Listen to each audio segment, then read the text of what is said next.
There it is. Let me double check. All right, good. Everything can be seen. Awesome. Performance mode, doink. All right. Thank you to our viewer. Appreciate the person joining us on this lovely Saturday day here in the Seattle area, at least. We're looking at about 60 degrees Fahrenheit, or 16 degrees C, if you will. So for those of you watching, a lot has happened in the last at least 24 hours.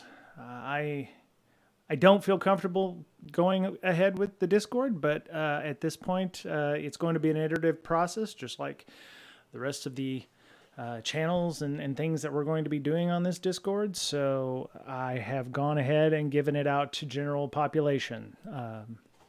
What we have done is tried to keep the channels very minimal, and we'll build on them as we go along. Right now, if you go to our Slack, which we've had for several years, we've had build up and build up and build up of channels. And when I initially built those out, I added like 20 channels. And I don't want to say it's a nightmare to moderate, because our community is self-moderating, so it's kind of cool.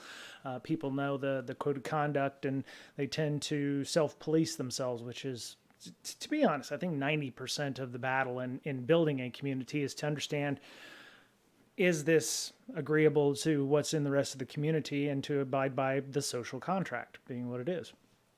So I have a bot on there that is going to do role management. So if you click on the invite, which is in our Slack channel, or not Slack channel, but the stream channel chat, it will take you to the rules and info. And actually, I don't know why Discord does this, but it's a community server. So there's like the community agreement, and then there's the regular agreement. I don't know why it did both of those.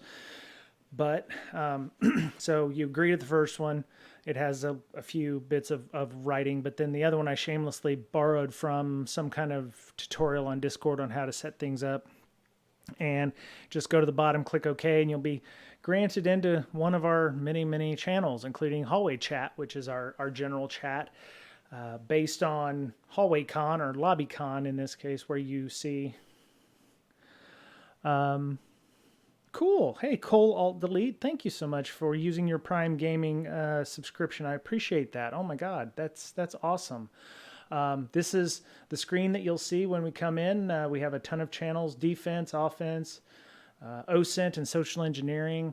I felt like that one kind of covered both areas, so it would have been a little weird putting it off on its own. And then a threat intelligence channel. So if you are a blue teamer, or you're just trying to find ways to protect yourself and your organization, maybe you are not in a threat intelligence role, but you like to keep track of things. I mean, there's a ton of resources out there on Twitter and elsewhere where you can go and look. Cyber Gladius, of course. Thank you, Cyber, for the webcast from Sands on Russian APT. So that's a pretty good webcast if you want to go check that out.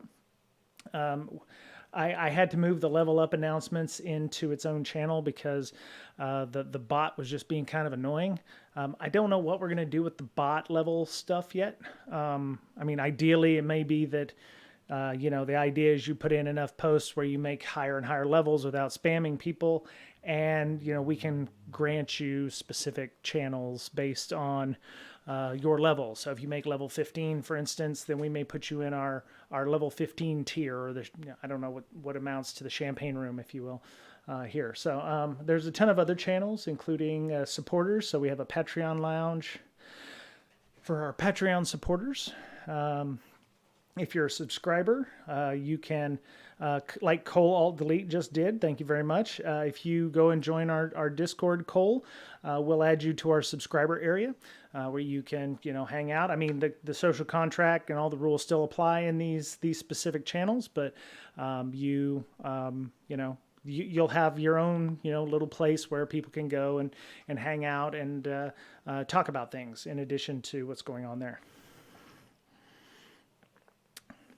Yeah. Oh, okay. That's a good point. That's a good point in XVL, Nick.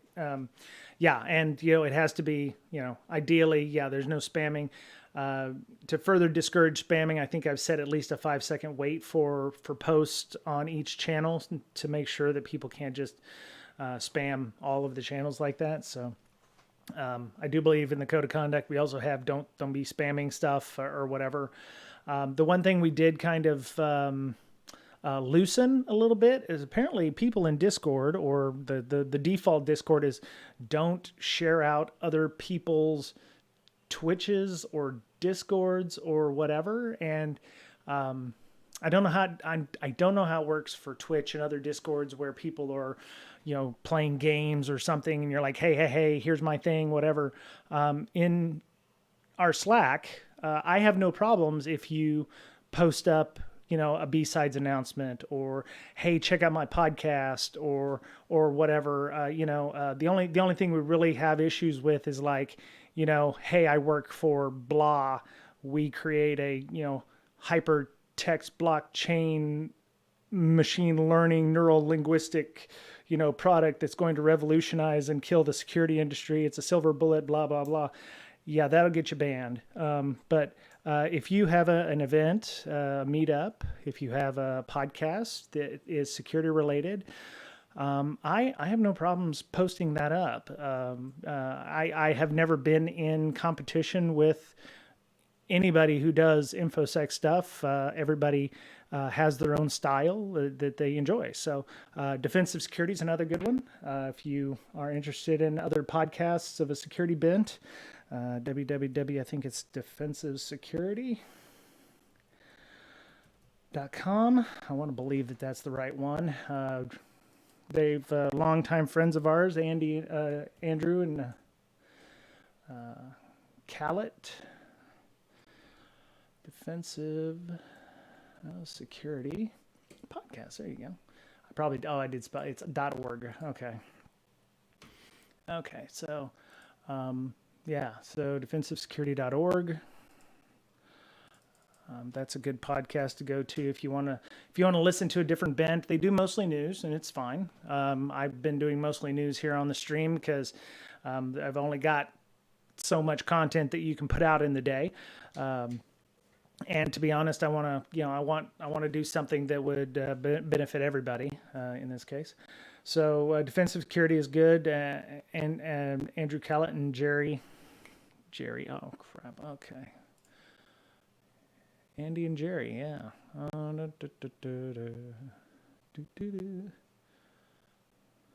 Why can't I remember Jerry Bell. But yeah, they do a lot of good discussions. Looks like the last one they put out was the 20th of January. They've come a long way in their careers. So I mean, they've come from middle management to Jerry's now kind of a big deal at where he works. So obviously time is precious to him, and maybe he doesn't have as much anymore to do so. So they still get together and put out a great show every time they do. And I don't. They do great work. So, in addition to our own podcast, which I just posted up, part 1 of our discussion last week on process improvement, automating security processes or other processes in this case.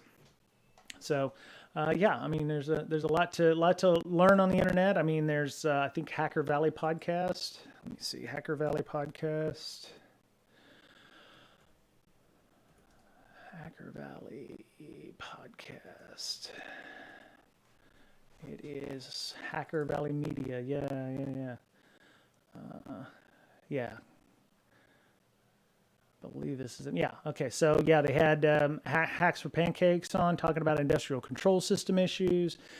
Jesse Bolton with the Great Resignation and cybersecurity, and then Getting Your Brand Notice with Samuel Tyler. So they do a lot of great stuff as well. They do different ones: Hacker Valley Blue, Cyber Ranch, Breaking Through in Cybersecurity Marketing.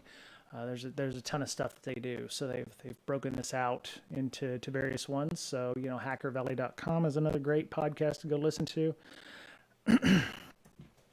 I have a little more time today, being the weekend, so I'm just kind of hanging it out here.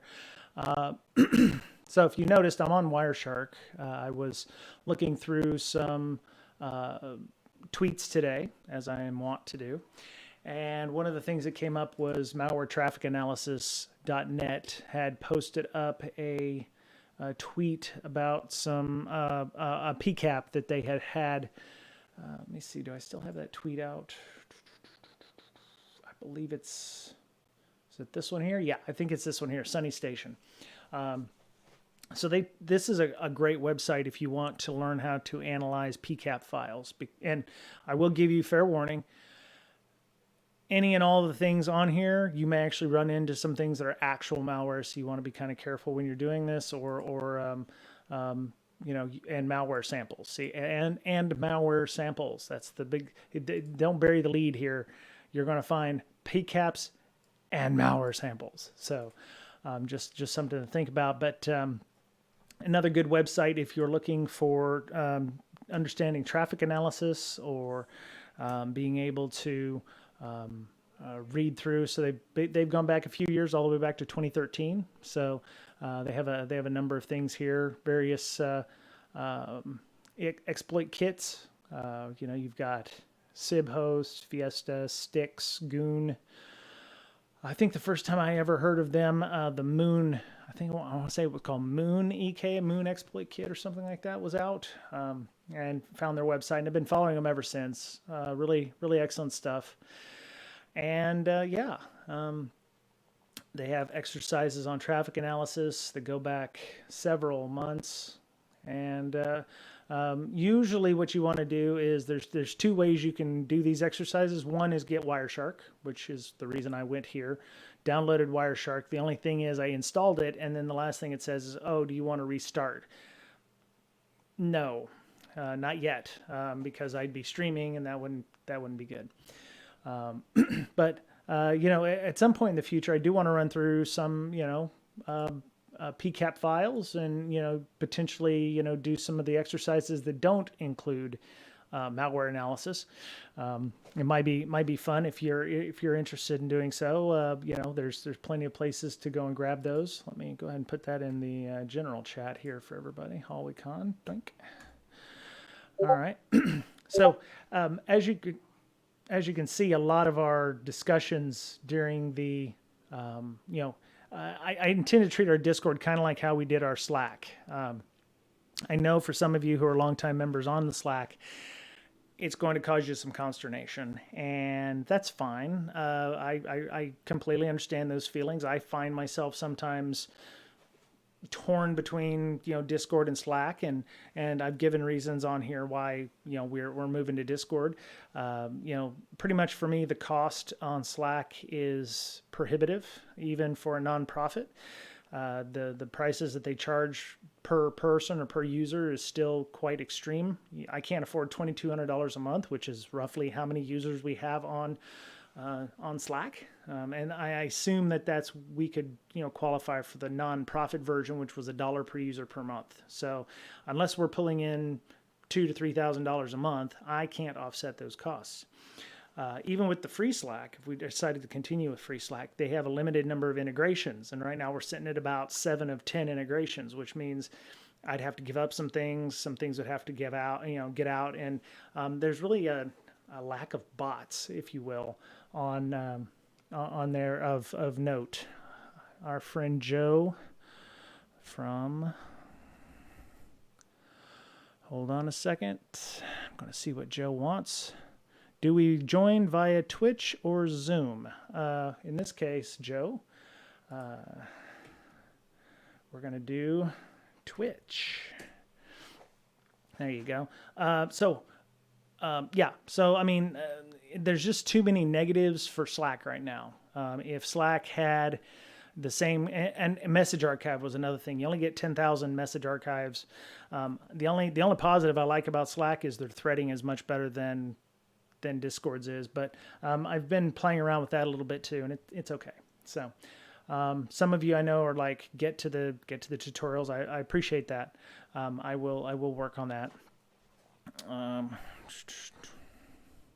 Twitch. There we go. All right.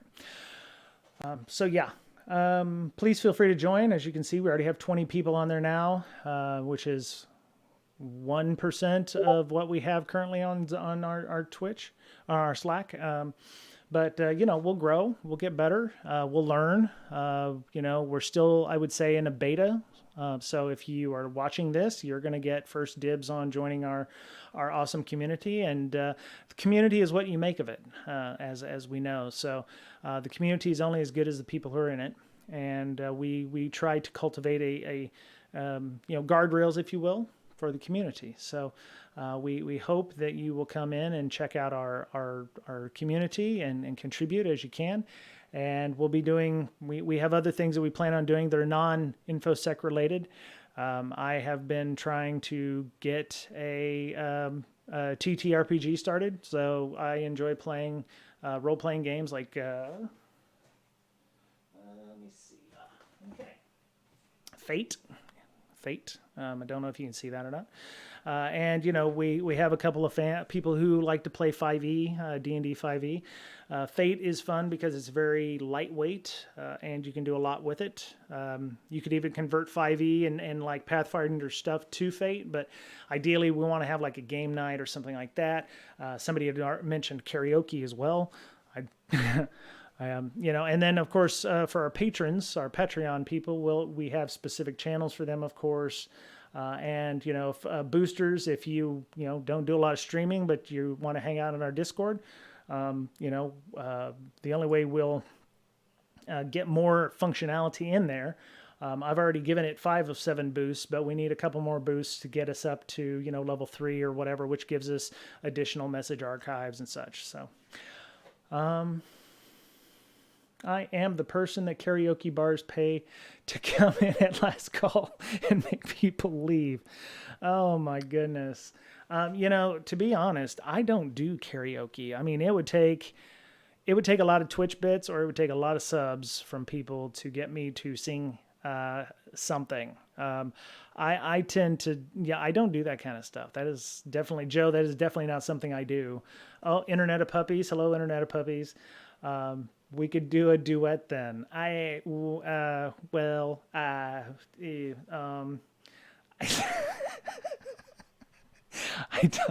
don't sing. I don't. Well, I do sing, but it's usually in the shower or something like that. My karaoke recipe is measured in proof. Yes, it does require some substantial amounts of Malort or something to get myself blind, drunk to want to go up and do something like that. So, but I mean, everyone, Hall and Oates. Oh man, you almost got me. You almost got me to wanting to sing, but no. So we're, it is what it is. I mean, I guess I could set some obscene amount of money, and if somebody does in fact hit it, then I will sing a song. But it will take quite a bit it would take quite a bit of work to get that to happen. So anyway, the advisory board. So the advisory board's kind of interesting. That's going to be a Patreon level that I've worked out in my head. We have currently, I believe, Shecky is going to be the only person that is qualified for that one, because we're gonna put that at the $20 level in our Patreon, and what that's going to do is allow you to help us guide the direction of the community, which is a very powerful thing. Of course, it has to be within keeping of the nonprofit, the InfoSec Education Foundation. So, if you want to start talking about, hey, we should, invite blockchain people in or roll NFTs or something like that, you're going to have a hard sell on that. So, so Joe, all proceeds will go to Nova Ukraine. I will sing as people pay me to shut up. Okay. So what you're saying is you're singing right now and you want people to pay to shut you up. That's good. That's good. Good thinking there, Joe. That would be very, very good. Oh my goodness. I'm imagining you singing something from Hall & Oates, or "Ooh, that smell," that one, that kind of thing. That's all you're going to get from singing for me today. I'm tapped. I'm tapped out. So, let me see. So yesterday we went through. Oh man, that wasn't very nice. We went through on TryHackMe. We did the auth bypass stuff. And of course, that went far longer than I actually expected it to. I'd like to thank, I think it was Cyber Gladius, who had mentioned, or no, either him or Easy Sidestep, about the paste option here. So, the copy paste was giving me a lot of trouble, and I'm sure everybody was like, super cringe about me having to fat finger things in. What I found out, and for those of you who are following along and using TryHackMe, you can right click, copy. The little pull out right here has a clipboard on it, and you paste it into the clipboard here, and then through the magic of the internets, I don't know how it works, some kind of web socket potentially, you can put it in that box and then Control-Shift-V, and then it drops it right into the terminal. Isn't that cool? Everybody's, helping out, which I appreciate. So it was good. And then of course you can make it full screen if you want, or show extra keys. I don't know what that, Control Alt, the Windows key. I typically connect my personal VM directly via VPN and then copy paste, from the terminal. Ocension, the Ocension who you see in the chat is also Joe, who was on Discord. I did splurge and get the premium version, so I could go in and set up the terminal and the Open VPN or whatever. But I was trying to keep it as low use as possible. I mean, I'm already streaming something over the internet, so I didn't know how much additional bandwidth the Open VPN would take or what have you. So looks like you can send tabs, you can send escapes, and send Control-Alt-Delete. I would assume those are for Windows-based machines. So, but yeah, there we are. Anyway, so that will save me some time and effort on some of this just fat fingering this in. And I do apologize if it sounds like I'm completely out of breath. When it's nice, I like to go running. So I did 3-4 kilometers today. I'm going to be doing more of that. So trying to stay active and not, die early at an early age. So so I'm working on that. Hello, Jonas 690420 and JTT Ray 3. They all followed, and Alt-Delete. You are. Send me a DM on Discord if you decide to join it, or whisper to me, and I will give you an invite, and also set your roll up for subscriber channel if you wish. So thank you all for coming. All right. So IDOR, what is IDOR? IDOR is it's called insecure direct object reference. Now, see, I've been calling it wrong the whole time. I've just been calling it indirect object reference. So that is, I am incorrect in that respect. So there you go. I have been corrected, thankfully. I do love learning new things. So I appreciate being corrected when I know when I don't know I'm wrong. So there you go. It is a type of access control vulnerability. This type of vulnerability can occur when a web server receives user-supplied input to retrieve objects, so files, data, documents, content. We talked about content stuff, files, data, documents, etc. But too much trust has been placed on the input data and is not validated on the server side to confirm the requested object belongs to the user requesting it. Just in case you got here late, wait 1 second. I'm going to flash that up there. All right, spoiler text, spoiler alert, spoiler alert, spoiler alert. All right, so this one's easy enough. What does IDOR stand for, or IDOR? There we go, and it is insecure direct object reference. So there you go. That one's easy enough, and it's correct. And I'm on streak 4. Sweet. I'm 3 away from a badge. Nice. If I get 7 days straight, then I must be doing something right. If you're following along, thank you for following along with us here as we learn how to do things like hacking of web apps. If anybody has any questions, please feel free to join in the Slack, either the Discord chat or the stream chat. So I'd like to thank Academy Impossible for being here. Another TTV viewer. Awesome. Thank you. A vase. Ava Semaphore. Okay, I got that one. It's you got to split the names up just right on some of these. Bing Cortana. Hello. Big Damn Judge. Hello. How are you? Cosimo Twitch. Cyber Gladius, of course. Welcome. Welcome. See Magnesium CW Jonas 690420 talked about you. Nerdy Dreams NXVL, The Ascension, of course. Joe Gray. Just as a heads up, we make no bones about the fact that we're kind of a lightweight OSINT social engineering channel. We definitely, and this is the cross promotion stuff I was talking about earlier. I have no bones about you going over and hanging out in the Ascension. None whatsoever. If you're like, I don't, there seems like there's not a lot going on over in the OSINT SOC engine. I really am interested in social engineering stuff. Head your ass over to the Ascension there, and you can join them. They've got roles based stuff. They're doing a ton of stuff over there. So definitely hook up with that Discord. If you want to. You can also do classes in there. I did classes with Joe. Joe does those on a semi-regular basis.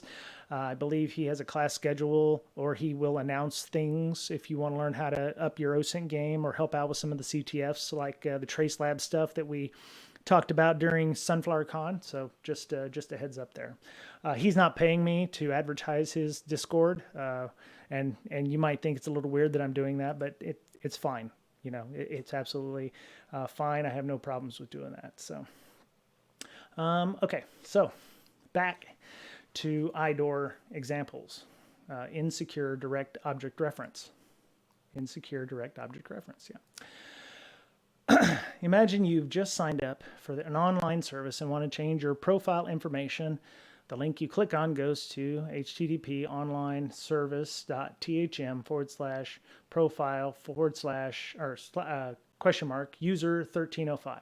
Okay, so the 1305 is going to be important here. And the insecure direct object reference will do things like enumerate those IDs. And so curiosity gets the better of you. So you're hey, I wonder what happens if I, made user ID 1303 or something like it, or like in this case, 1000.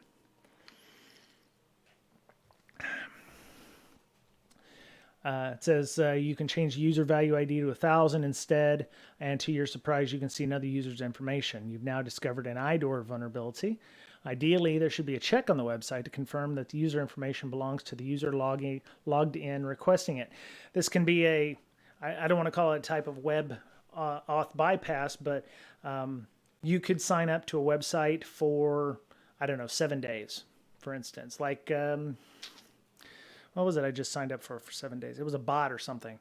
And, if you had a URL that was like http discordbots.thm/profile user ID, 8112. And I was like, well, I wonder what happens, and that gives me the admin dashboard for my bot, let's say.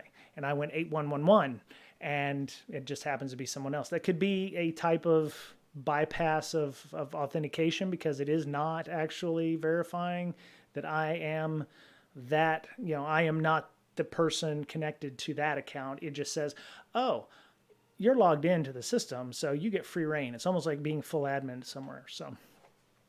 All right, so using what you've learned above, click on the View Site button. Hey, I missed the room. Which room, Queenza? And welcome. Hey, how you doing? we just kind of started on this, so we're only on task 1. It's the first answer wasn't difficult. It's just insecure direct object reference. The Discord invite is up above. In the channel here, if you are looking for that, unless there's something else I missed. So there's the invite for that. So all right, so what is the flag from the IDOR example site? So we need to go to the sample site. All right, let's try our fancy copy paste here.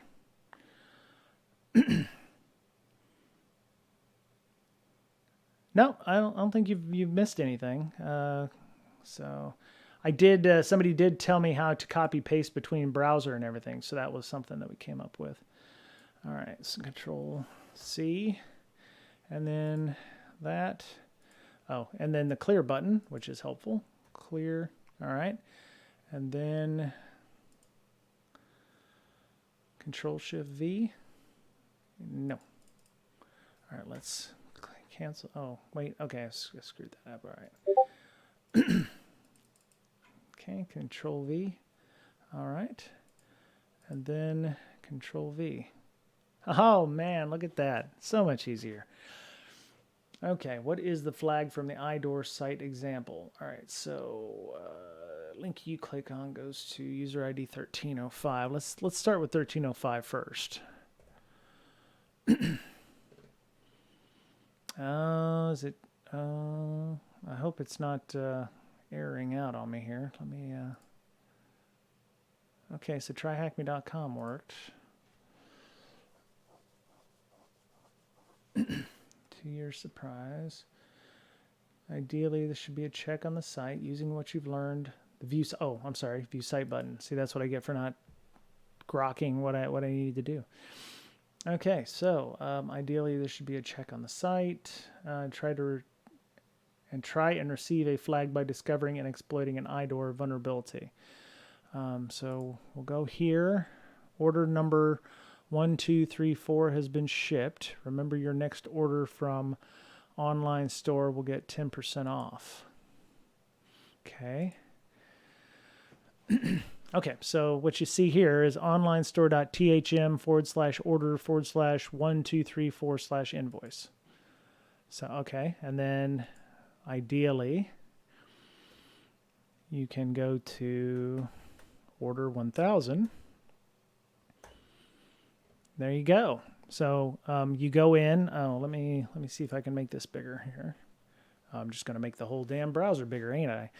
All right. So you changed this from 1234 to 1000, or I'm sorry, 1305 to 1000, 1305, and then you would change this because this is the different versions. So what you got is THM IDOR. Oh, okay, I got to shrink that back down because I've lost everything at this point. All right. There you go. THM IDOR vuln found. Done. Whoop, whoop. Okay.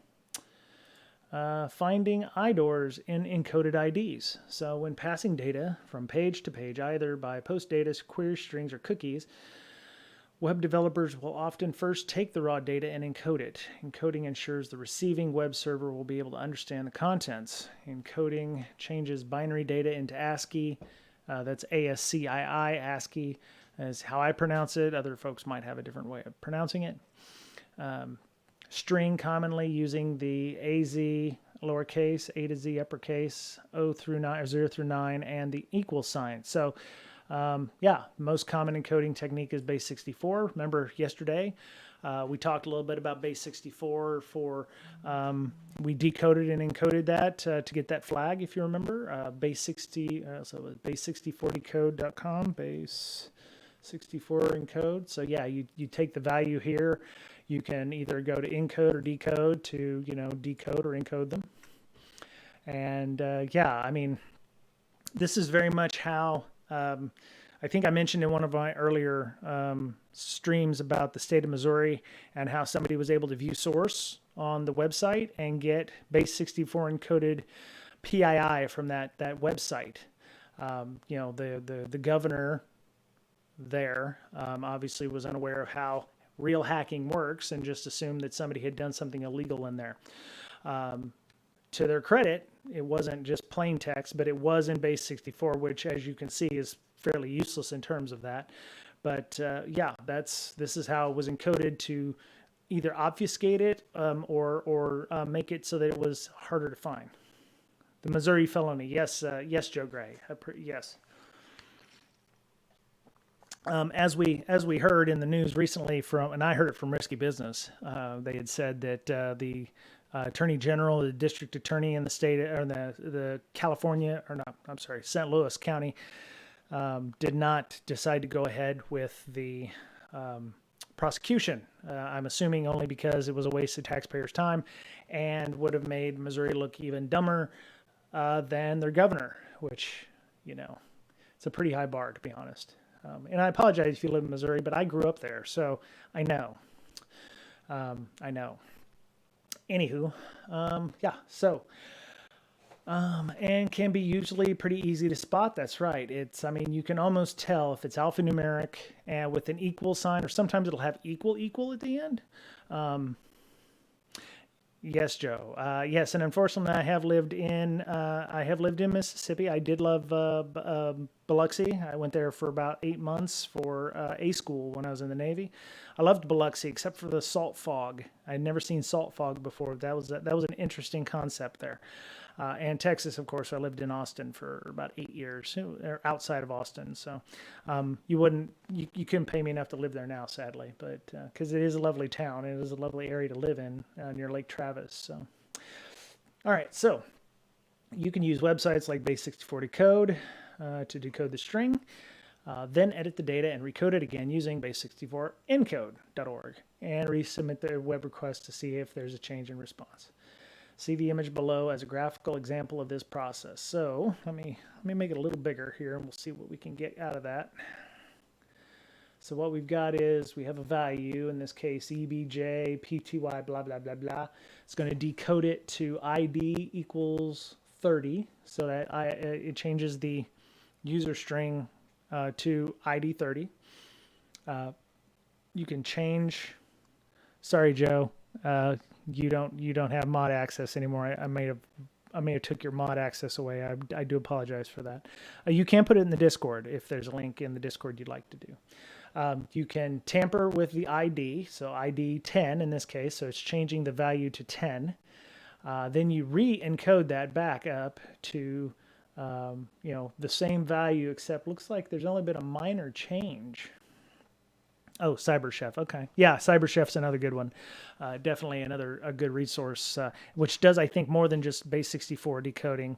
I believe CyberChef was the place that I went to for one of our DerbyCon challenges when we were doing a CTF for the podcast. I think it has like the Enigma cipher stuff in there as well, which is kind of cool. If you ever want to encode something, use like the Enigma ciphers from World War II or other things. It's kind of fun.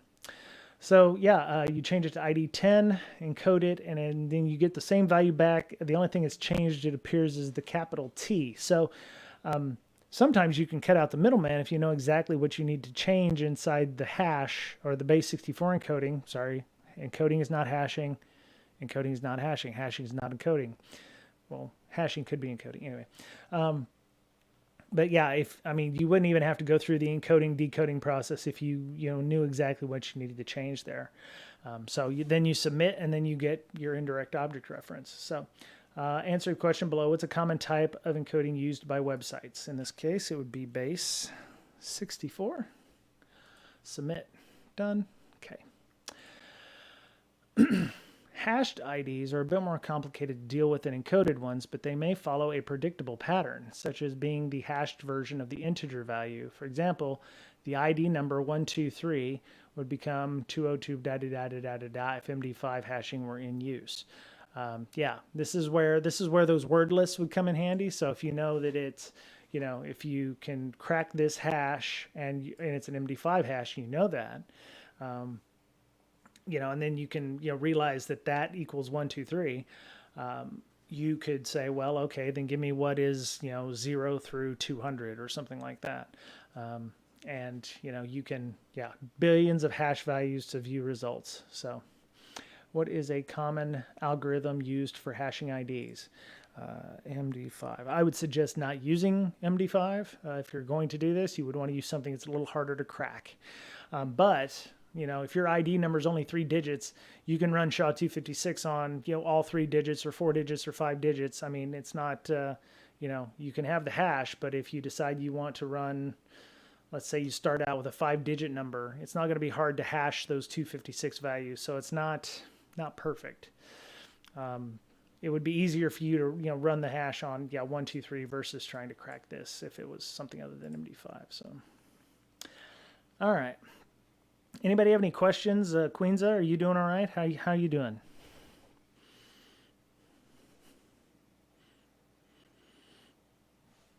see, who else has joined us for streaming today? L.A. Kaylee, hello. I think it's Final Fantasy 14 Sticks. That's a good one. Ava Semaphore, of course, yeah. Abjul, yeah, Abjuul. I'm sorry, Abjuui. It's like tiny font. So yeah. OOW0P. That's an interesting one. I'd love to hear how that one's pronounced. OOW0P. If you've got, if you're listening, let me know. Etetro, YTT Retro. There you go. And viewer of IRL. So there you go. All right, cool. Thank y'all for hanging out. Feel free to, like Alt-Delete did today. If you feel you've gotten value from understanding insecure direct object references, feel free to show some love either on the Discord chat invite or come and build out our community with us. Unpredictable IDs. If the ID cannot be detected using the above methods, an excellent method of IDOR detection is to create two accounts and swap the ID's numbers between them. If you can view the other's content using their ID number while still being logged in. I should have taken a nap after my run, but yeah, apologies. If you can view the other's user content using the ID number while still being logged in with a different account or not logged in at all, you still found a valid IDOR vulnerability. What is the minimum number of accounts you need to check for IDORs between accounts? Well, they said 2, so the answer is 2. This one's way easier than the auth bypass stuff. I'm loving this.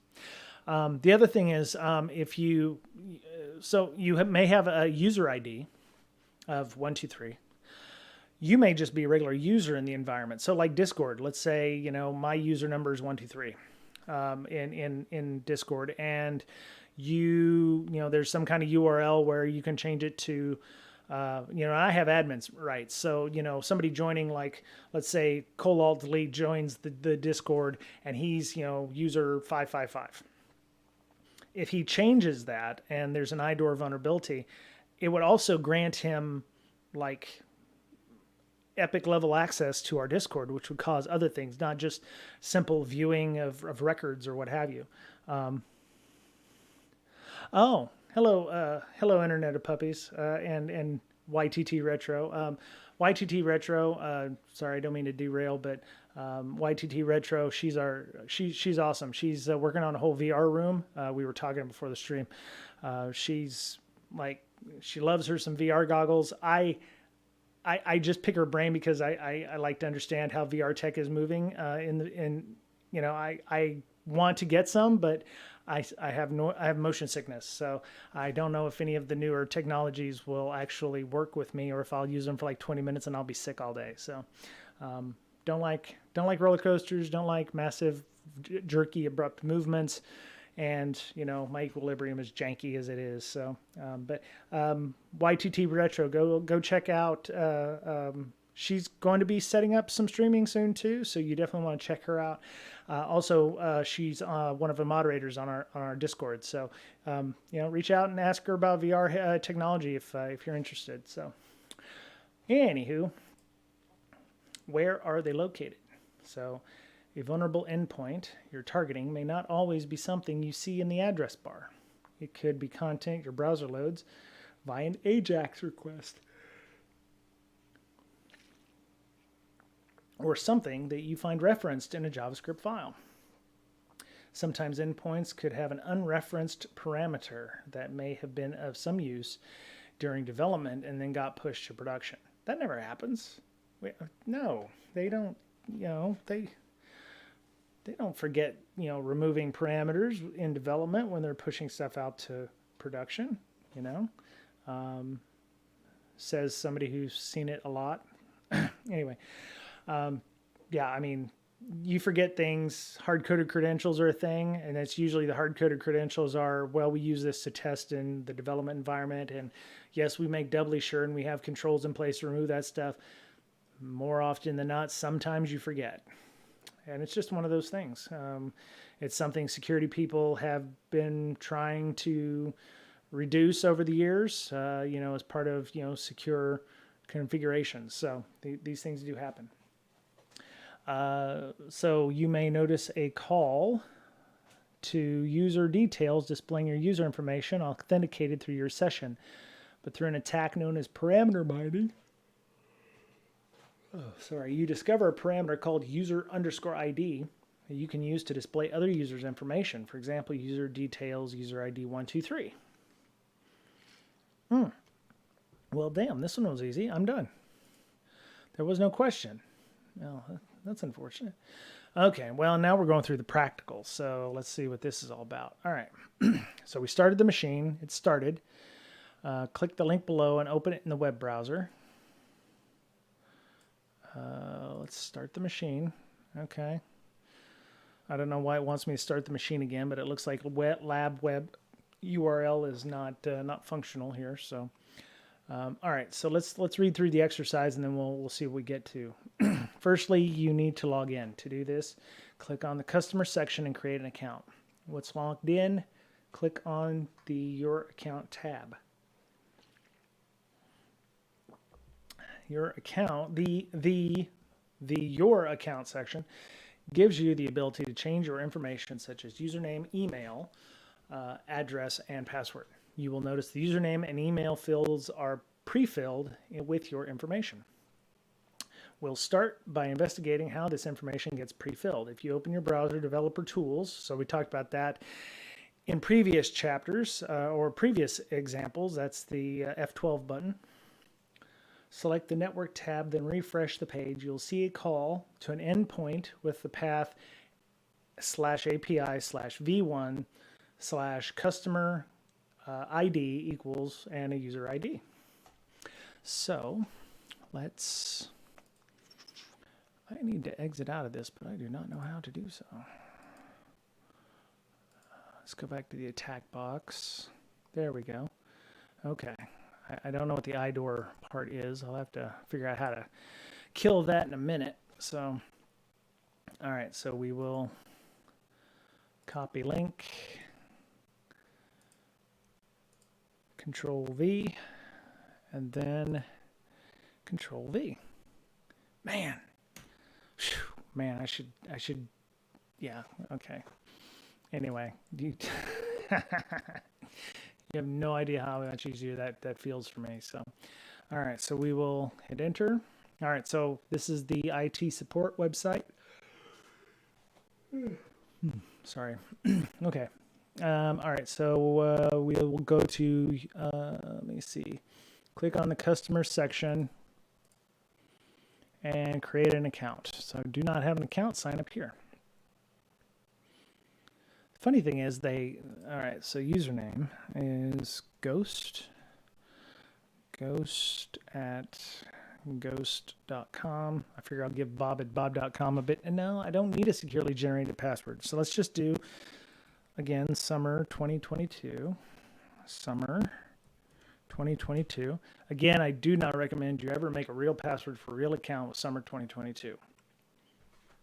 Just to let YTT Retro know that I am not crazy and that I do that on the reg.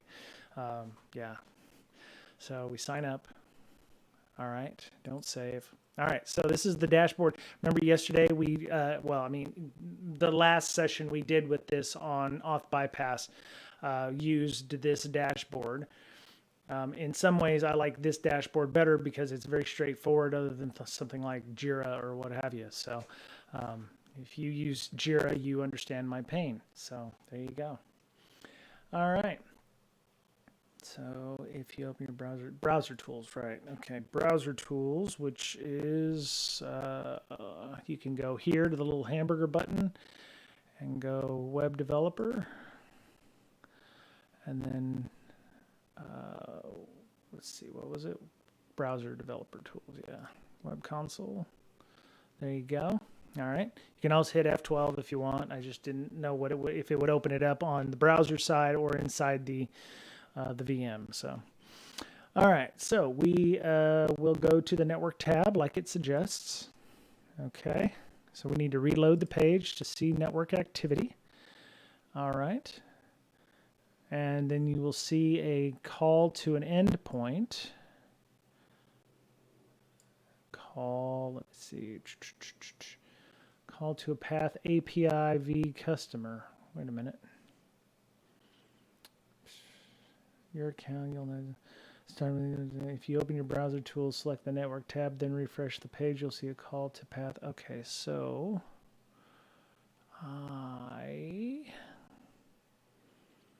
customers. So it's this one here. No. All right, let's see.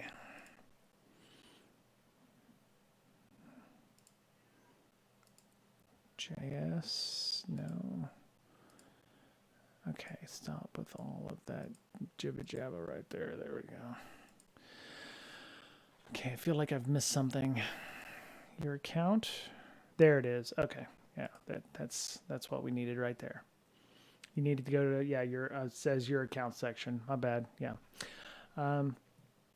Okay, so yeah, API v1 customer ID equals 15. So there we go. So we are the 15th customer.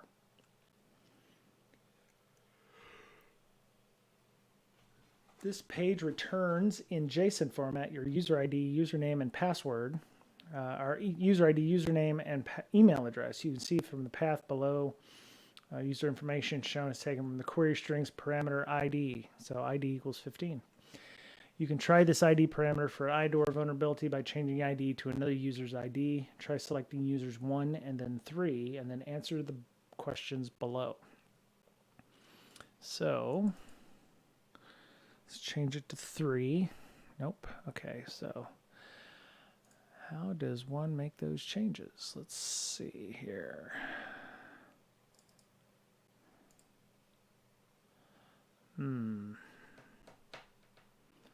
Request? No.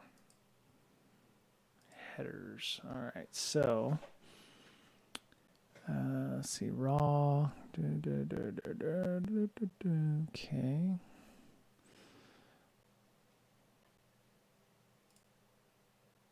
I'm going to see if I can make this a little smaller here. Yeah. Okay, I can't do that. Oh, yeah, I did dork my browser though. Dang it. All right. Scroll down. All right. Let me see. Cookies, trace security, filter headers. No.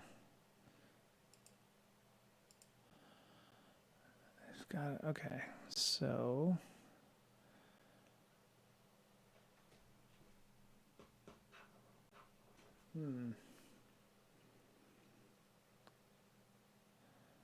all right.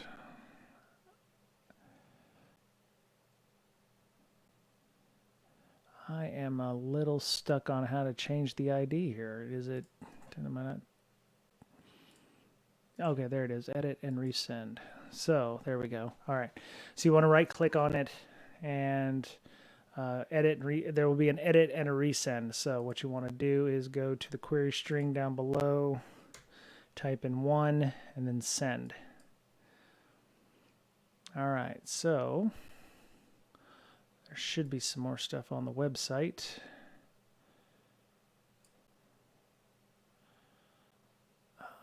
That's not what I wanted. Okay, that's not what I wanted. Let's see what's going on here with this.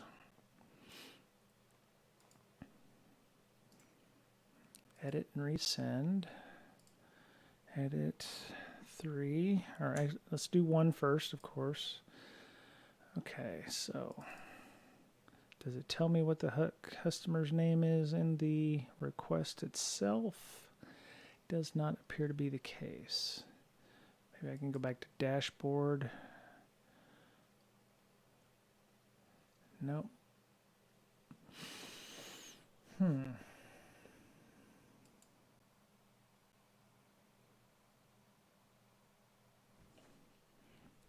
shrink up my size here. Okay. That didn't do much.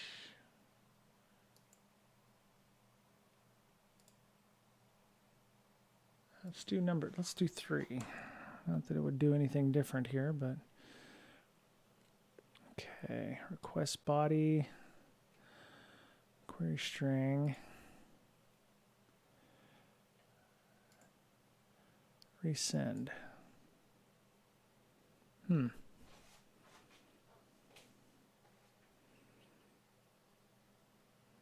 That is odd.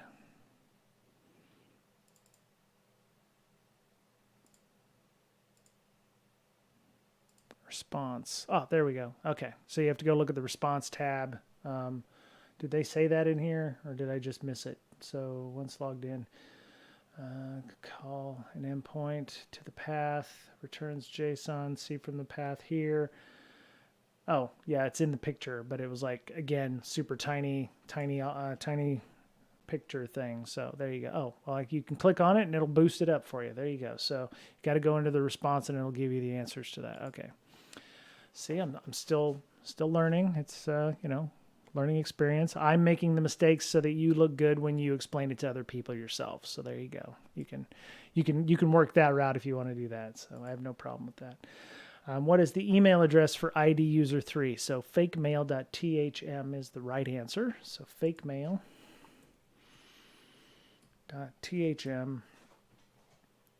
is the correct answer. All right. So what? This is, email address. Oh, yeah, the whole thing. J at, there we go. Ding, whoop, whoop, right answer. All right, so let me refresh the page here just to get all these additional customer bits out of here. All right, so we're gonna edit and resend, and we're gonna look for user number 1 and send. So we get customer ID number 1, which we're going to click on and go to the response. And the username for user 1 is Adam84. So there's the username. So Adam84. Ding. All right. Completed a room. Finger guns. Like when our daughter was small, it was fruit salad, yummy, fruit salad, beauty mate, with the wiggles and stuff. So we had the classic wiggles, not the ones that they have now. I think the ones that they have now are probably better, but it is what it is. So anybody have issues with that? Anybody going through with this? Queens, did you have any issues completing this? You're probably sitting here waiting for me to figure out the answers, I'd imagine, but any questions, comments, or concerns? We can Google them together if you have any issues. Okay, all right. So let's see. We can go through and do file includes and see how far we get on that. I think. Let me see. Let's go back to the dashboard. Maybe I should shrink up my UI a little bit here to. There we go. Back to 125%. So. All right. Oh, cool. I am ranked 194,000th or something. Hey, no problem. Yeah. Cool. All right. File inclusions. So we're going to do file inclusion vulnerabilities, including LFI, RFI, and directory transversal. Directory transversal is, boy, that gets ugly real quick. And I mean, it's so easy to exploit that. I mean, it's having seen it and made it happen in person, it's pretty fun when you can get like Etsy password or Etsy shadow from a directory transversal or it's good stuff. It's really fun. All right, so file inclusion. This room aims to equip you with the essential knowledge to exploit file inclusion vulnerabilities, including LFI or local file inclusion, remote file inclusion, RFI, and directory transversal. Also, we will discuss the risk of these vulnerabilities if they're found and the required remediation. We provide some practical examples of each vulnerability as well as hands-on challenges. In some scenarios, web applications are written to request access to files. I think I started on that one but didn't finish the file transversal. Oh yeah, no worries. If you can follow along, if I'm doing something wrong, let me know. Or if you had any questions about any of the lessons, just let me know. We'll work it out. Okay. Oh, thank you, YTT Retro, for the follow. Appreciate that. I've known her for a few years, so I didn't expect her to follow me, but it was nice to have more friends join us here. So. All right, so in some scenarios, web applications are written to request access to files on a given system, including images, static text, and so on via parameters. Parameters are query strings attached to the URL that can be used to retrieve data or perform actions based on user input. Following graph explains and breaking down. The following graph explains and breaking down. I want to say it explains and breaks down the essential parts of the URL. So in this case, you get your protocol, HTTP, the domain name, which is webapp.thm, the file name, which is get.php, and that's just it's a script, right? So get it's an action. So, and then it takes as a query or a parameter query, the file. So it's in somewhere in this script, it's like get, $file, and in this case, file will equal user cv.pdf. And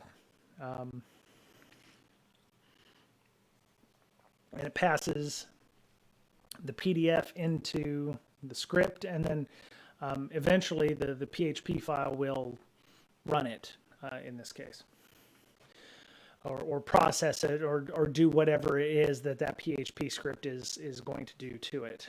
It may, there's even ones like delete.php file and then whatever. So you could say, if you have a CMS that's web-based or something back in the day that ran on PHP, you may be able to change get.php to delete.php and then file equals whatever and delete files off a directory. Or I'm sure at some point we'll be able to upload .php, which would be uploading files to a specific directory.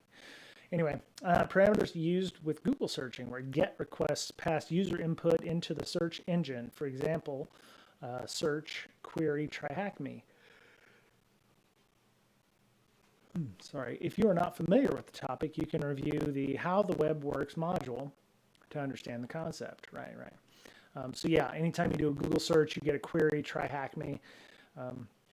It makes it easy to incorporate, a URL with a simple search parameter there. So, all right, let's discuss a scenario where the user requests access to access files from web server. First, the server sends the request over HTTP to the web server that includes a file to display.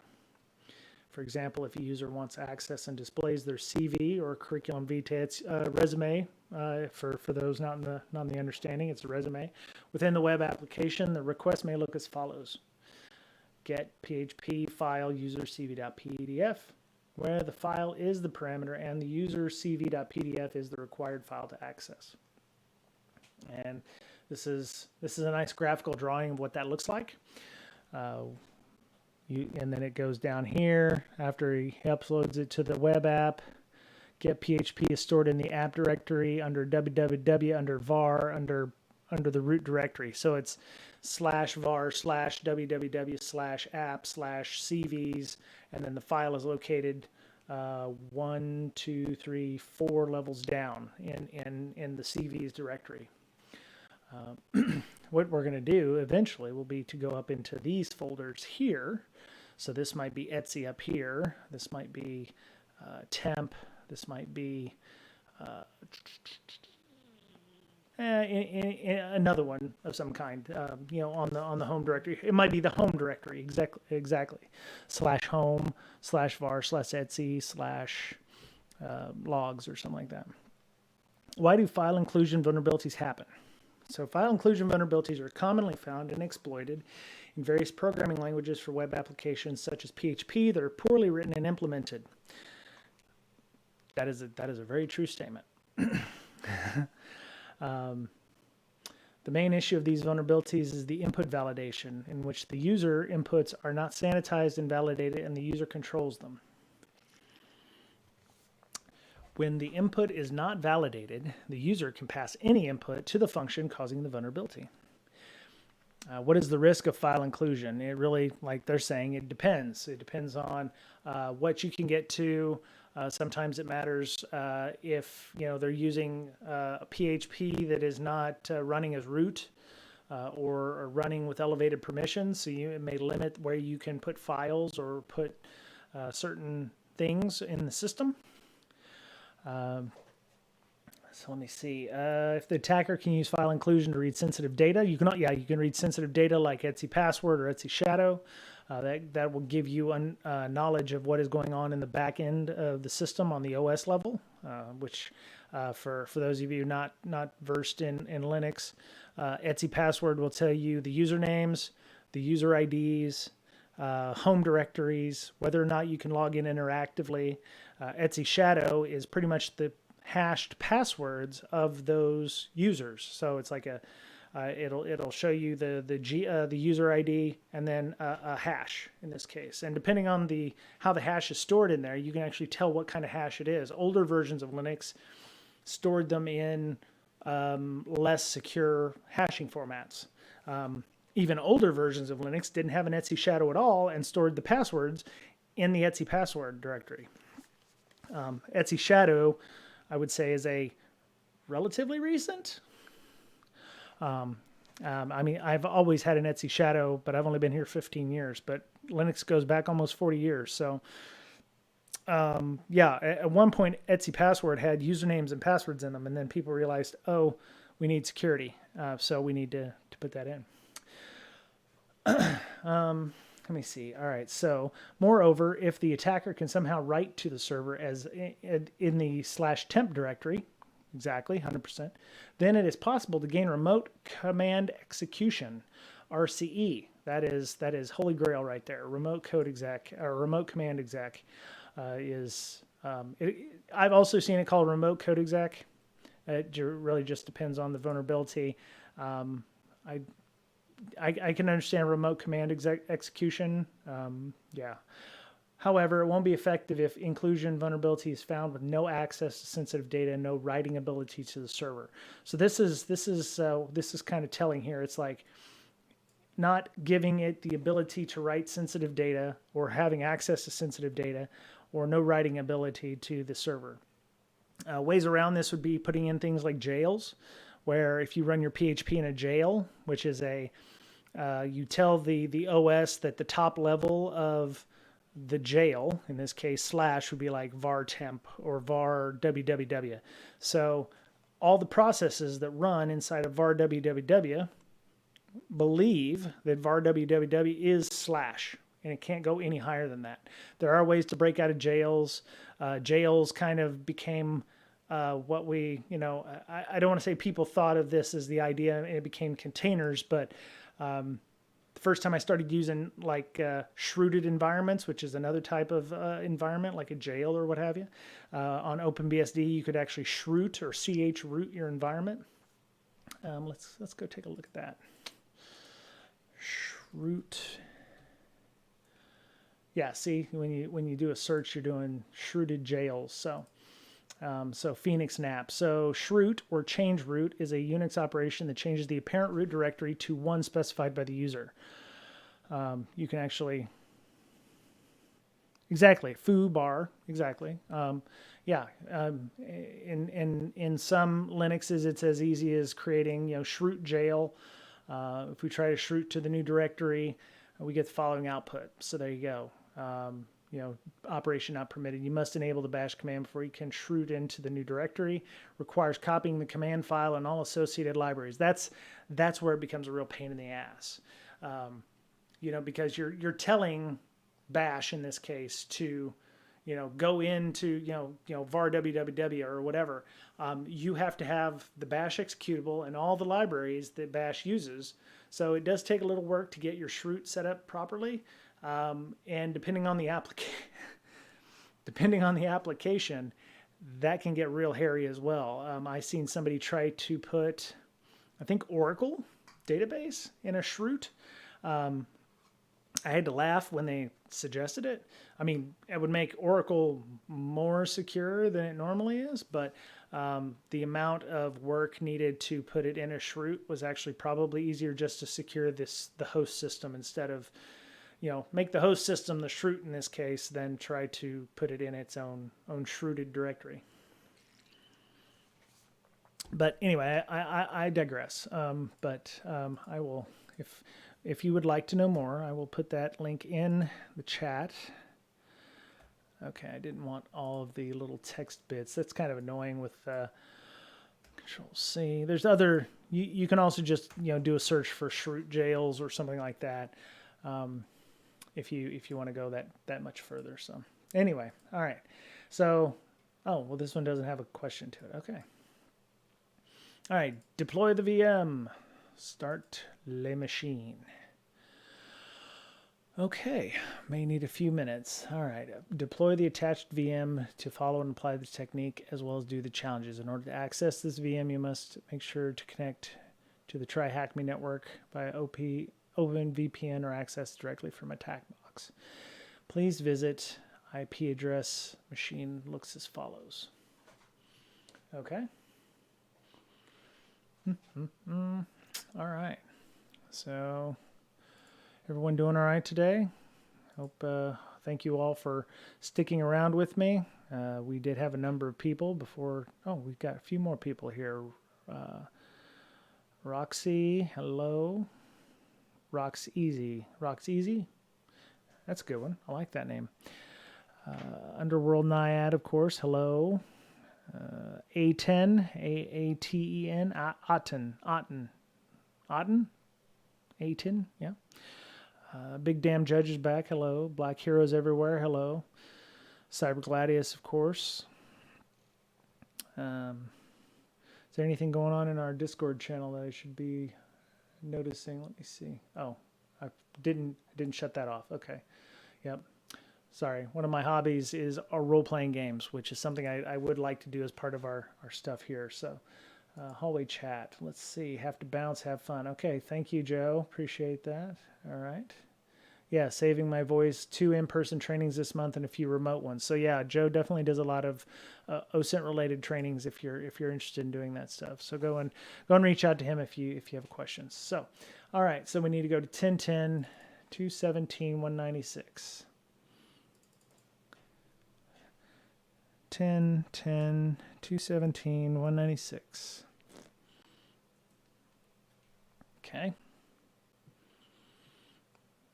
Oh, man. Did I get it wrong? No, I did not get it wrong. Bad gateway. Okay, let me terminate the box here. And start the box again.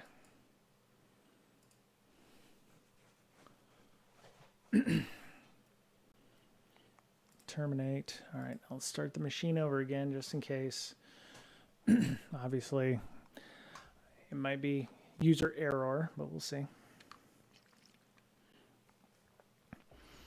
So yeah, while we're booting it up, yeah, I like role-playing games. I have a regular system, and yeah, there's enough free stuff online where you don't actually have to buy a lot of books. But I will tell you that my drive-through RPG bookshelf is obscene, and I will tell you right now, if you want to fish me, if you can get me a convincing Kickstarter fish, I'll click on it every time. Something I have to work on, but yeah, I have kickstarted so many things in the RPG realm that it is obscene, and probably should find some way to curtail that myself. But yeah, there's so many things, especially with something like Fate. You can convert a lot of this stuff in here that was made for Pathfinder or 4E, 5E or what have you, into something that's very thematic and whatever. So me and a couple of friends are hopefully going to be starting something up soon, and I would like to stream it on here. People are like, well, it's not InfoSec related, but I have to remind myself that there are plenty of channels on TV that say one thing and actually do another. TLC used to be called the Learning Channel. Not exactly sure it's much learning anyway, but all right, where's my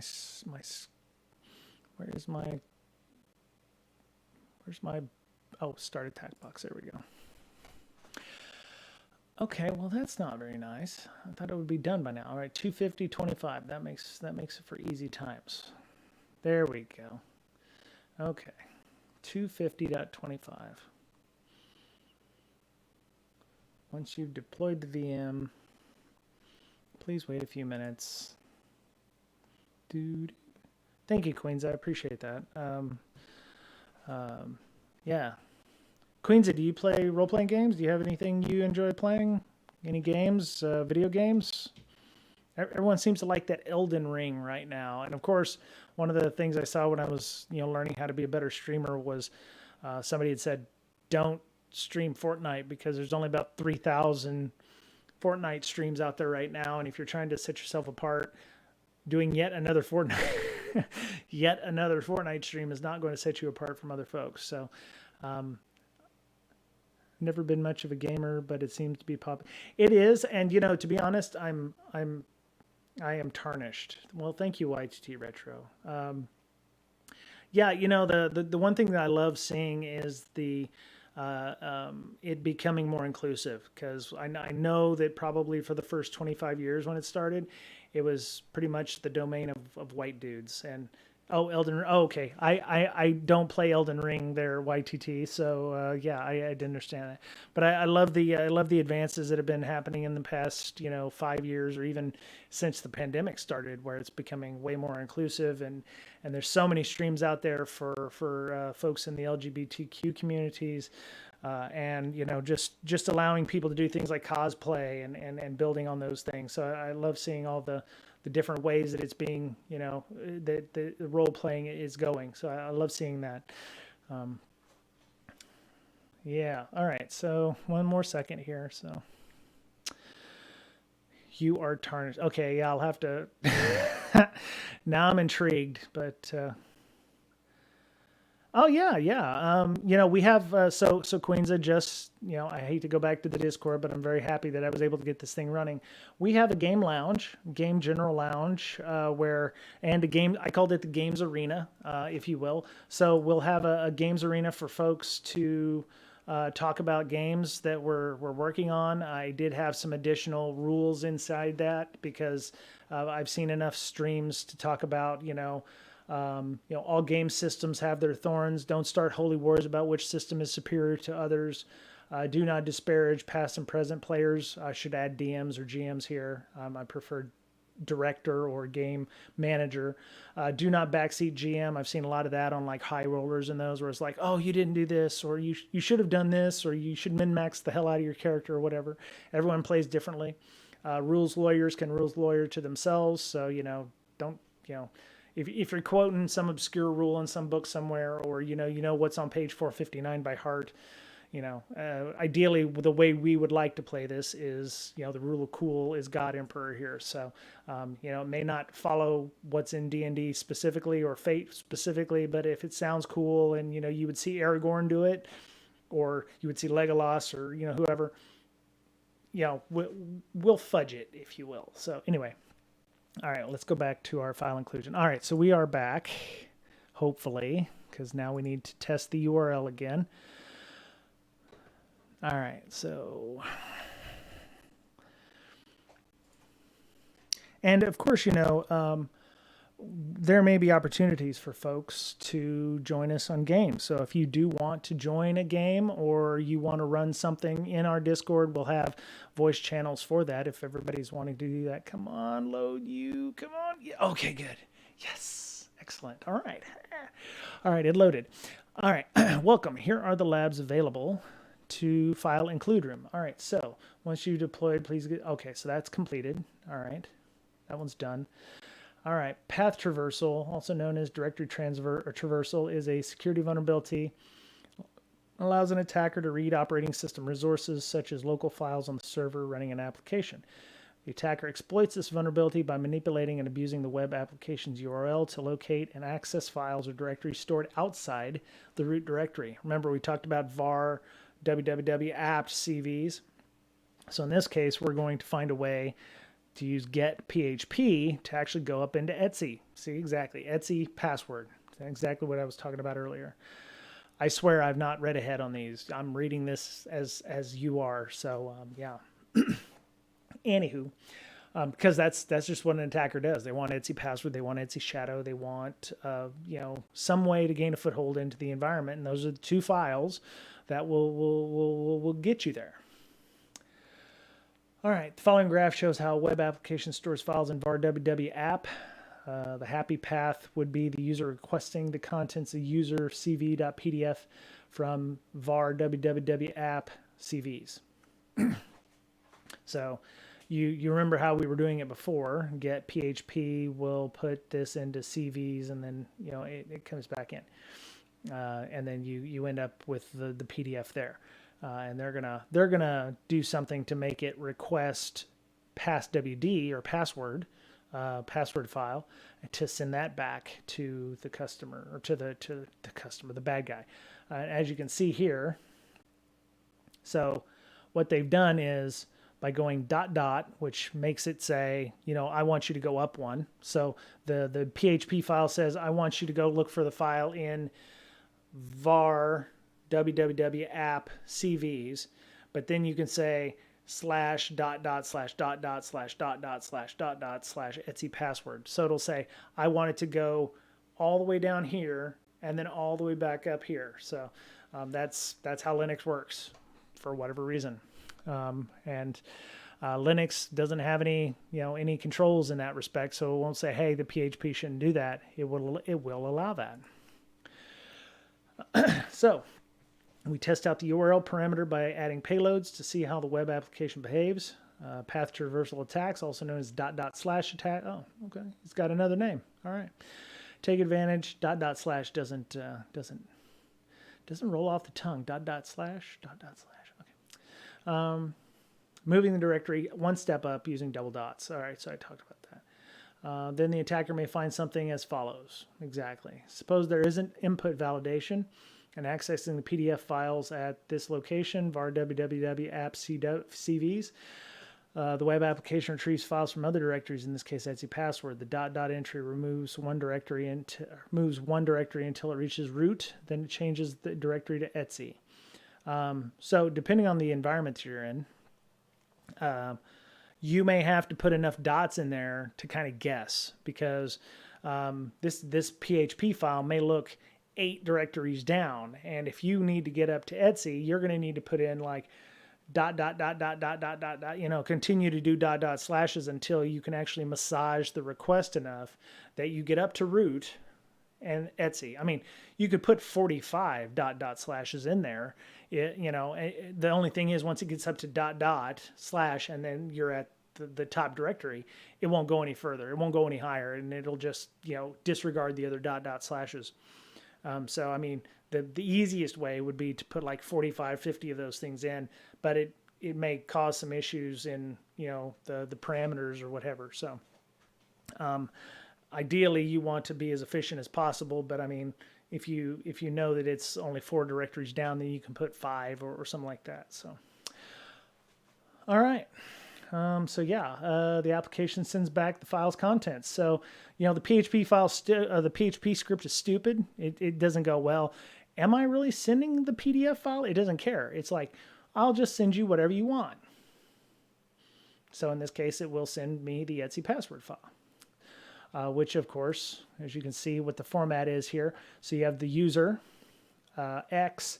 X is where the password used to be. So you can actually, I believe, and somebody will probably tell me if I'm wrong here, but the password, the actual plain text passwords would go in here before Etsy Shadow became a thing. This is the UID. The first one is UID 0 is root. GID is the group ID. So it's like in Windows, you're a member of administrators. Bob is an administrator. So Bob would have the UID of 1, and administrators would have the group ID, or the group membership number of 1 in this case. So let me see. This is the descriptor right here, the root. If you have some kind of weird name for root, like you called it, amazeballs or something, and then you would have to describe what amazeballs is. Oh, amazeballs is really the root server, or the root ID, or root user, or whatever. Like you can see down here where it says Nats, and it says Nats is the bug reporting system for admin. Okay. Root, that's the home directory that exists in, so /root, which is its own directory. Usually there shouldn't be a lot in there because ideally you shouldn't be logging in as root. And then bin bash, which is your shell. So when you log in as root, which you should not be necessarily logging in as root, but if you log in directly as root, you'll get bin bash. They were encrypted with Unix crypt. Okay, so yeah, but crypt, I believe the reason they moved it to shadow YTT was because crypt was easily breakable, was what I'm guessing, right? No, not crypto, for Christ's sake. Crypt Unix, there you go. Yeah. Crypt or Enigma was a utility program used, past tense, for encryption. Due to the ease of breaking it, it is considered obsolete. So if you're on an old enough machine, yeah, DES-based encryption. So correct.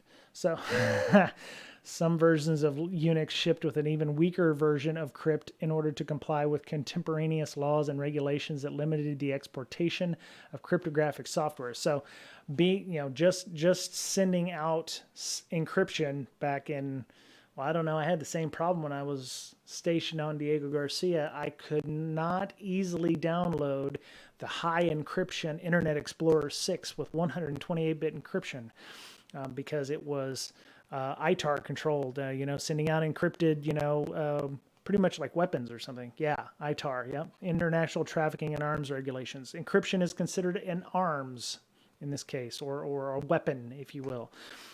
So earlier versions of Unix shipped with what amounted to a Caesar cipher, effectively no more secure than ROT13, right? So you can go look that up if you want to spend, when you start, this is a rabbit hole. Once you start down this, it's going to be 3 a.m. and you're going to be, reading about, quantum encryption security and stuff. YTT probably is shaking her head when she's like, yes, I did that. Or I have done that from time to time. Anyway. All right. So let me go back. Let me go back to what we're talking about here. So, all right. So similarly, if the web application runs on a Windows server, the attacker needs to provide Windows paths. For example, if the attacker wants to read boot INI located at C://. I'm saying backslash because it leans back. That's the way I've always done it. It's, // It leans forward, leans back. I've heard people call them something different, but that's what if you call it something different, just know I'm calling this // this // or just / in this case. Then the attacker can try the following depending on the target version. So there you go. This is how you would do it in a Windows box or Linux box. So yeah, file, yeah. Same applies here as with Linux operating systems, where we climb directories until it reaches the root directory, which is usually C /. What the hell? It seems they got this mixed up.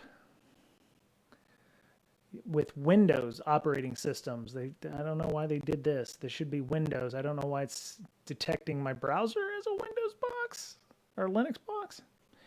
Anyway, but yeah, it would be C:// // Linux does them with the //. So sometimes developers will add filters to limit access to only certain files or directories. Some are common OS files you could use when testing. So Etsy issue, Etsy profile, proc version, which shows you the version Linux kernel, Etsy password, Etsy shadow. We'll talk about Etsy shadow a little bit. Bash history. Oh, that's a good one. Yeah, bash history. Sometimes you won't find the passwords you need in Etsy shadow. Hopefully you won't find them in Etsy password. But let's say you run an API command, or let's say you have an AWS environment using the CLI.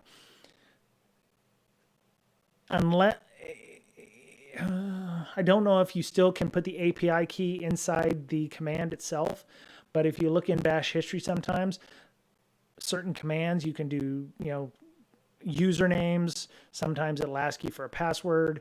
Ideally, you shouldn't put your password inside of commands like that, especially if you're hosting, if the history is in there. just thinking out loud. And it's not just commands for root user. Yeah.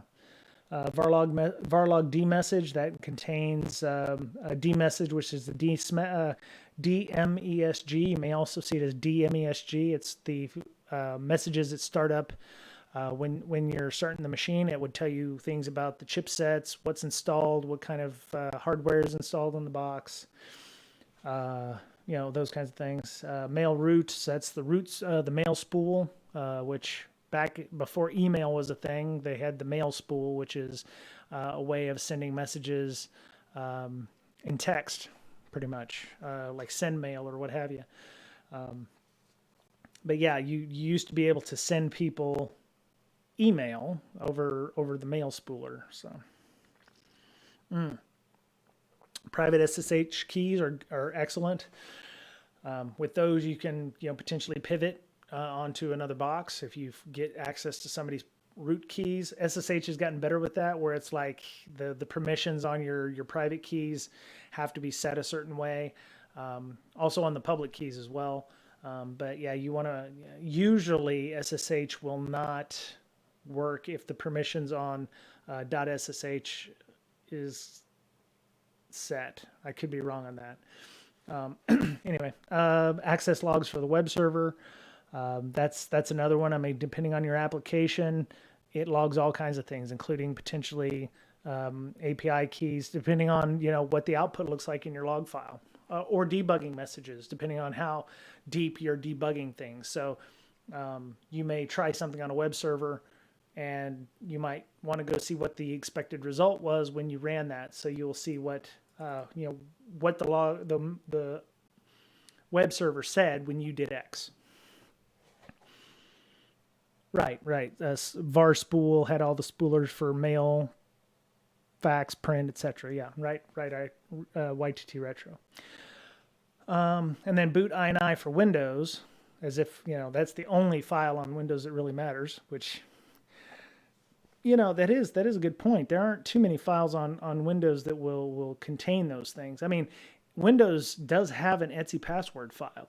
They have an Etsy hosts file, so they have an Etsy password file. It's not the same though, as if memory serves. Now, with the increase and the collaboration that things like Windows system or the WSL subsystems for running Linux items on Windows, you could potentially find, if you go //WSL/ I think $, I think that's the Windows subsystem for Linux shares for your various VMs or what have you.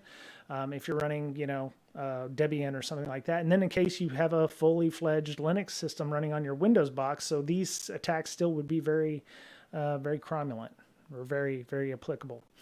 All right, so oh wow, we're a little over. Okay, sorry, I got ranty, but it's the weekend. So, what function causes path traversal vulnerabilities in PHP? So, what causes path traversal?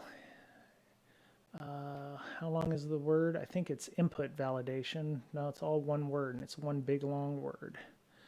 So, directory traversal vulnerabilities. Maybe.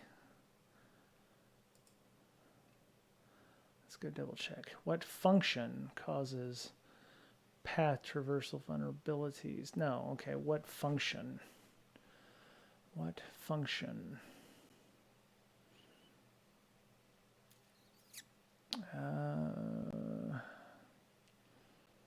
Let's see here. Path traversal. File get contents? I think that's probably it. Pass to a function such as file get contents. What function? Yeah, it's file get contents. Yeah. Oh, thank you, Quinza. Yeah, yeah. Okay. We could probably do one more. I think one or two more maybe.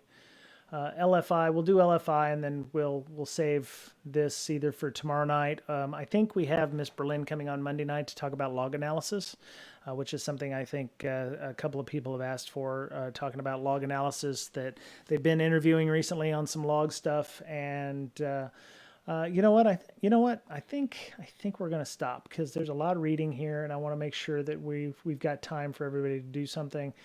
I'm a little a little bit tired, and so I think we'll keep it here. Just make sure that we can finish this up tomorrow.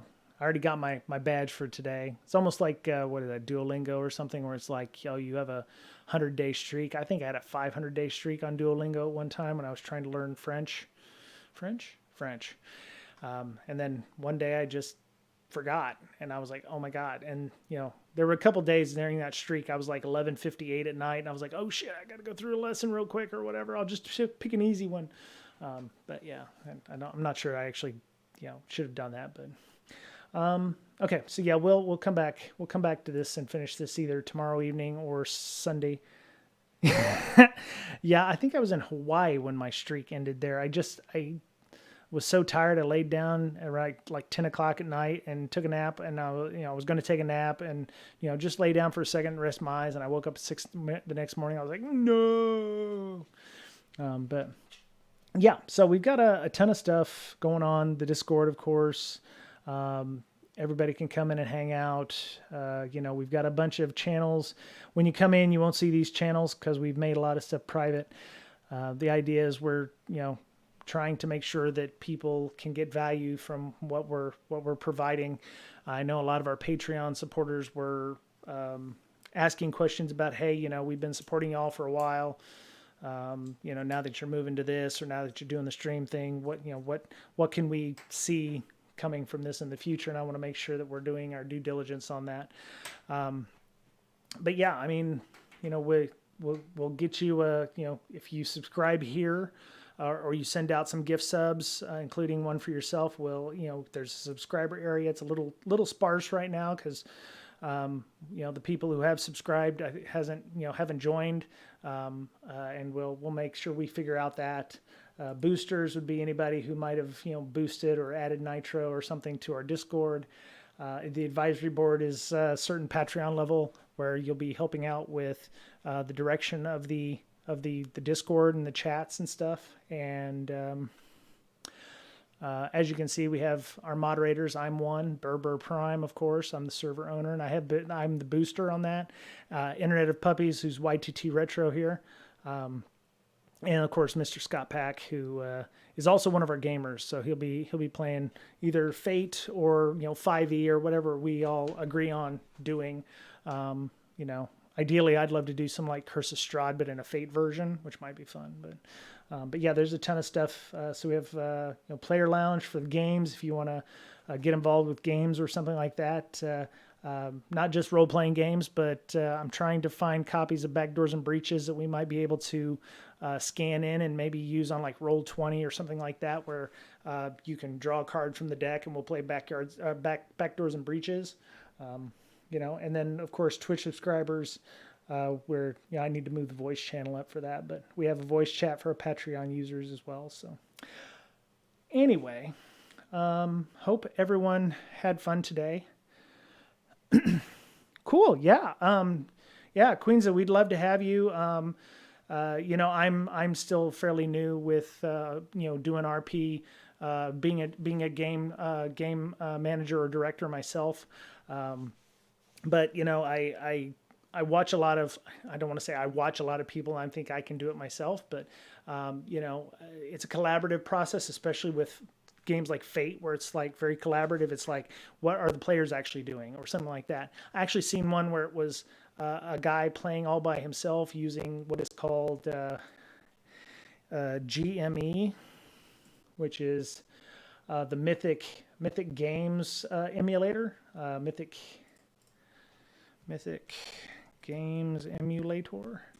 And I thought about doing something like that, where it's like it's a small amount of money on. I already have this. Full disclosure, yes, of course. but it's just a chart, and based on certain chaos ranks and your dice rolls of D100, you ask a question, and if it's a yes, then you do this. If it's a no, then you do that. And certain events will actually change the chaos ranks and stuff like that. But if solo gaming is fun too. So and you can actually do it. There's numerous websites out there on how to play these with different modules and stuff that are going on. So. Oh, okay, yeah. Miss Berlin does Queensis. Miss Berlin does IR tabletop things. She is at InfoSec Role Play. That is, she does InfoSec Role Play.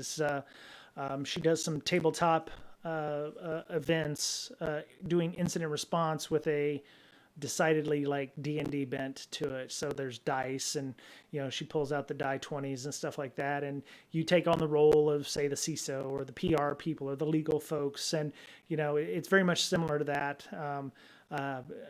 I'm hoping that we can have her or Click, her counterpart, come in and help out with some of that, and maybe do one for us here online. Maybe we can get 3 or 4 people together and do that with them. They do them as workshops all over the country, in addition to some of the mental health hacker stuff that they do. So, but yeah, that's their Twitter handle. So they do IR tabletops and stuff. So, but yeah, if people are interested, we would love to help make our community what you would like it to be. We don't always know what's best for everybody. If you have ideas, we would love to hear them.